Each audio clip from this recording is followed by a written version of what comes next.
Hello, welcome to श्रेष्ठ kitchen. श्रेष्ठ kitchen में आप सबका बहुत-बहुत स्वागत है। किचन का काम तो हम सभी करते हैं, लेकिन अगर कुछ ट्रिक्स के साथ किए जाएँ तो यही जो काम है वो बहुत ही जल्दी हो जाएगा और फटाफट हो जाएगा। ना ही हमें ज़्यादा मेहनत करनी पड़ेगी और ना ही हमें ज़्यादा समय देना पड़ेगा। तो वैसे ही टिप्स और ट्रिक्स के साथ एक बार फिर से हाज़िर हुई हूँ मैं आप सबके साथ। उम्मीद है आपको आज की वीडियो अच्छी लगेगी। वीडियो पसंद आए तो एक लाइक ज़रूर कर दीजिएगा। आइए वीडियो शुरू करते हैं। साफ सुथरा किचन किसे अच्छा नहीं लगता। हम सब चाहते हैं कि हमारा किचन हर वक्त बिल्कुल साफ सुथरा हो, चाहे खाना बनाने के लिए जाएं या वहाँ से निकले हमेशा साफ हो। तो हमेशा किचन को साफ रखें, इसके लिए कुछ बातें तो हमें ज़रूरी है जिसको फॉलो करनी पड़ेंगी।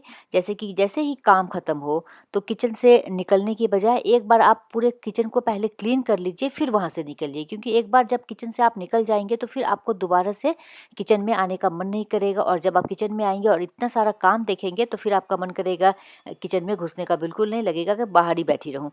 तो किचन से खाना बना के जब भी निकलें, पहले काउंटर टॉप को अच्छी तरह से पोंछ लें, क्योंकि अगर आप उसको वैसे ही छोड़ देंगे तो बाद में वो सूख जाएगी और उसमें आपको डबल टाइम और डबल मेहनत लगेगी। तो उसी समय हाथ के हाथ काउंटर टॉप को ख़ास करके ज़रूर पोंछ दें, फ़र्श को साफ़ कर दें। बेशक आप बर्तन बाद में धो सकते हैं, अगर आपको बहुत ज़्यादा आलस आ रहा है या कोई ज़रूरी काम है तो फिर बर्तन आप छोड़ दें सिंक में पानी डाल के, उसको आप बाद में धो सकते हैं, लेकिन काउंटर टॉप को बिल्कुल ना छोड़ें। क्योंकि काउंटर टॉप साफ रहेगा ना तो आपको किचन साफ-साफ दिखेगा। बर्तन वगैरह जितने फालतू हैं उसको सिंक में रख दीजिए। और दूसरी बात है कि ज़्यादा जो चीज़ें होती हैं, बर्तन हो या डब्बे वगैरह हों, वो ज़्यादा मत रखिए, क्योंकि जितना ज़्यादा बर्तन रखेंगे ना उसकी मेंटेनेंस उतनी ही ज़्यादा होती है। वो उतने ही फैलेंगे, उनको समेटने में, उनको साफ़ करने में उतना ही टाइम लगेगा। तो बर्तन भी कोशिश कीजिए कि कम रखें, अगर ज़्यादा है भी तो उसको अलग उठा के अलग अलमीरा में रख दीजिए। और डब्बों के साथ भी ऐसा ही है, जो फालतू हो गए हैं डब्बे जिनका इस्तेमाल नहीं हो रहा है, तो फिर आप उसको डिस्कार्ड कर दीजिए, हटा दीजिए। इससे हमारा काम बहुत ज़्यादा फैलता है, ज़्यादा बर्तन होते हैं, ज़्यादा डब्बे होते हैं तो हमारा काम बहुत ज़्यादा बढ़ जाता है। किचन में एक स्टोरेज ज़रूर रखें, क्योंकि बहुत सारे ऐसी चीज़ें होती हैं जो हमें इस्तेमाल नहीं होती हैं, लेकिन उसका यूज़ होता है बाद में, कभी ज़रूरत पड़ती है। तो ऐसी चीज़ों के लिए एक हमें किचन में जगह रखनी पड़ती है जहाँ पे हम ऐसी चीज़ों को रखें जिसकी कभी हमें ज़रूरत होगी। तो ऊपर में छज्जे पे या कहीं भी आप एक जगह ज़रूर बना लें, वहाँ पे ऐसी चीज़ों को ही रखें, जिससे कि आपका किचन जो है बिल्कुल क्लीन साफ़ सुथरा लगेगा। उन चीज़ों की ज़रूरत तो हमें कभी-कभी होगी, तो ये देखिए इस तरह से आपका जो कैबिनेट है वो बिल्कुल खाली-खाली सुंदर लगेगा। ये देखिए, ये मेरा मटका स्टैंड है। मटका इसके ऊपर मैं गर्मियों में रखती थी, अब मटका तो मैंने डिस्कार्ड कर दिया, लेकिन ये स्टैंड प्लास्टिक का था, मैंने इसको नहीं फेंका। ये देखिए, इसका कुछ ना कुछ यूज़ तो ज़रूर करूँगी। यहाँ पे काउंटर टॉप पे जैसे हम नमक हल्दी के लिए मसालेदानी रखते हैं या ये रखते हैं, घी दानी वगैरह रखते हैं। तो ये देखिए स्टैंड कितना बढ़िया है। तो क्या कर रही हूँ मैं, यहाँ पे देखिए ये स्टैंड को रख दिया और एक वुडन ट्रे है मेरे पास, तो उसको इसके ऊपर रख दिया। जैसे काउंटर टॉप को हम पोंछते हैं, तो जैसे इस ट्रे को काउंटर टॉप पे रखते हैं तो बार-बार ट्रे उठा के पोंछना पड़ता है। तो ये बार-बार हमें उठाना ना पड़े, टाइम ना खराब हो या फिर हमें मेहनत ना करनी पड़ी, तो इस तरह से स्टैंड रख दिया और इसके ऊपर वुडन ट्रे रख दी है। तो अब देखिए हाथ घुसा के यहाँ आराम से मैं पोंछ सकती हूँ।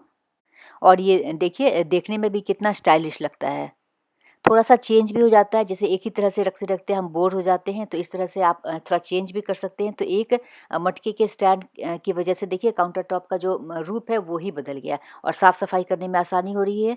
साथ में साथ जैसे कि छोटे-छोटे डब्बे होते हैं, जैसे हींग का डब्बा है जिसको हम फ्रीक्वेंटली यूज़ करते हैं, तो इस नीचे जो हाइट बन गई है उसमें आप इनको भी रख सकते हैं, तो देखिए कितना बढ़िया लग रहा है। तो इस तरह से आप जुगाड़ से अपना काम चला सकते हैं।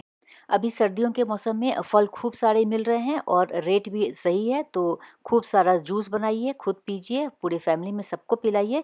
तो जब हम फल लेके आते हैं तो उसको फ्रिज में ही रखते हैं और जब जूस बनाने लगते हैं अगली सुबह, तो वो इतना ठंडा होता है कि एक तो छीला नहीं जाता है और उसका जूस जो है वो ठीक से निकलता नहीं है, क्योंकि बिल्कुल ठंडी हो जाती है। तो इसको क्या कीजिए, जैसे रोटी सुबह बना लिया तो तवा जो है जब हल्की सी गर्म हो, जब रोटी बनाए तभी नहीं, जब हल्की सी ठंडी हो जाए, यानी कि जैसे छू सकें उसको, ऐसे स्टेज पे क्या कीजिए, आप अपने जो मौसम्मी है उसको उसके ऊपर रख दीजिए और थोड़ा-सा पलट दीजिए। और अब जब आप इसको छीलेंगे तो आप आसानी से इसको छील भी पाएँगे और इसका जो जूस है वो भी पूरा निकलेगा, क्योंकि जब हल्की सी गर्म हो जाती है तो ये इसका जो जूस है वो अच्छी तरह से निकलता है। फ्रिज में रखी ये ठिठुर जाती है तो इसका जूस सही से निकल नहीं पाता है। तो ये टिप आप ज़रूर आज़माइएगा, आपको पसंद आएगी। सीज़र या कैंची का जब धार कम हो जाता है तो इसको तेज़ करने का कई सारे तरीके हैं। कई सारे आप जानते भी होंगे, 1-2 मैं आपको बता देती हूँ। जैसे एल्युमिनियम फ़ॉइल होता है, उसको जैसे आप कट करेंगे तो उससे भी कैंची का धार जो होता है वो तेज़ हो जाता है। दूसरा जो मेडिसिन का ये रैपर होता है, उसको आप जैसे कट करेंगे ना, 5-10 कट लगा दीजिए और उसके बाद आप देखेंगे कि कैंची का जो धार है वो तेज़ हो गया है। तो ये एक घरेलू टिप है, इसको आप ज़रूर फ़ॉलो कीजिएगा। और साथ में एक मैं देखिए कितना बढ़िया ऑर्गेनाइज़र बनाई हूँ। मैंने सोचा आपको भी मैं ज़रूर दिखाऊँ।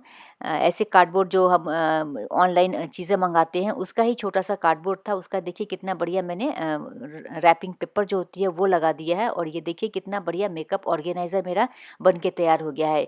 इतना बढ़िया मेकअप ऑर्गेनाइज़र ज़ीरो कॉस्ट में तो कहीं मिलने वाला नहीं है। तो इस तरह के छोटे-छोटे जो डीआईवाई हैं, ये भी आप अपने घर में ज़रूर ट्राई कीजिएगा। इससे क्या होगा, एक तो क्रिएटिविटी बढ़ती है, दूसरा आपका टाइम स्पेंड होगा और आपको अच्छा लगेगा। जब आप अपने हाथ के बनाए हुए चीज़ें देखेंगे ना, तो आपको बहुत अच्छा फ़ील होगा। तो आज की वीडियो यहीं तक। उम्मीद है आपको पसंद आई होगी। वीडियो अच्छी लगी हो तो एक लाइक ज़रूर कर दीजिएगा, चैनल को सब्सक्राइब कर दीजिएगा। फिर मिलेंगे एक नए बढ़िया से वीडियो में। Thanks for watching.